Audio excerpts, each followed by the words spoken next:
Fighter of the Year, Dmitry Bivol.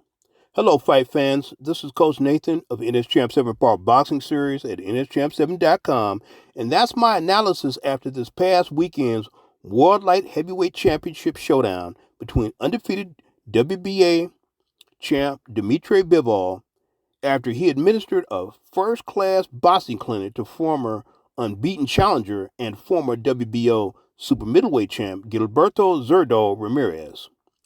First off, Fighter of the Year honors should be based on ring activity, how many fights one has that year, quality of opposition, especially if it's someone you're not supposed to beat, and the style, fashion, and dominance of how you beat that opposition. And consider this. Of last year's top 10 pound-per-pound boxers, you have Terrence Bud Crawford, who had 0 rounds this year, Alexander Usyk, who had 1 match, though he did take time off to defend his country. Errol Spence had 1 match against an overmatched opponent.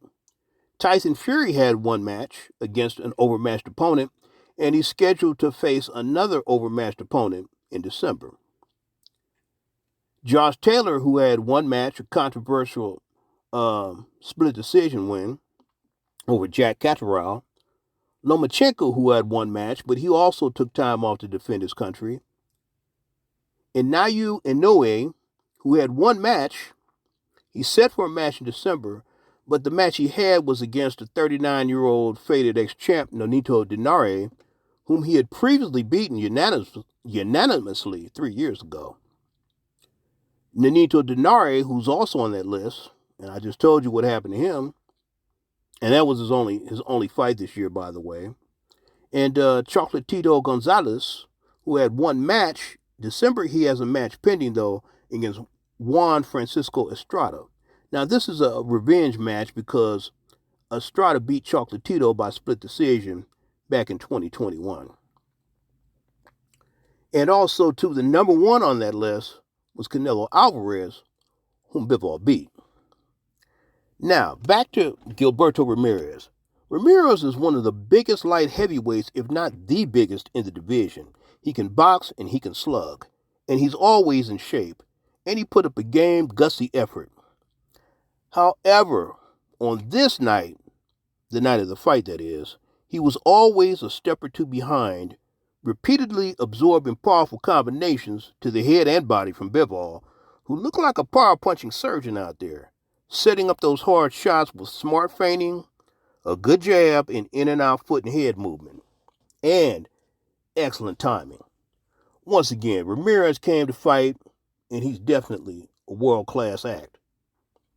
Okay, now that makes the victory over, once again, who most boxing analysts picked as the consensus number 1 pound-per-pound champion of last year, and that's Canelo Alvarez. Well, it makes the victory over him early in the year by Bivol that much more impressive, making him Fighter of the Year. And in that fight against Alvarez, Bivol also landed repeatedly with hard jabs and combinations to the head and body of Canelo. And the times that Canelo did hit him, Bivol was totally unfazed by the punches. If the proposed rematch comes to pass, it'll probably be more of the same, unless Bivol becomes overconfident, doesn't train, gets injured, or gets sick.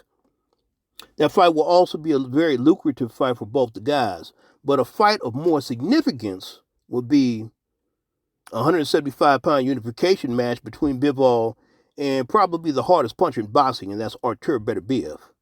Significant because both are undefeated, both have an equal chance of winning, and once again, it's a unification match.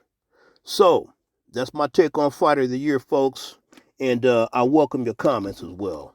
But don't forget, for elite boxing instruction, elite boxing analysis, and elite boxing philosophy, click that like button, check me out, and subscribe to NS Champ 7 Part Boxing Series at nschamp7.com. And as always, I will see you the next main event.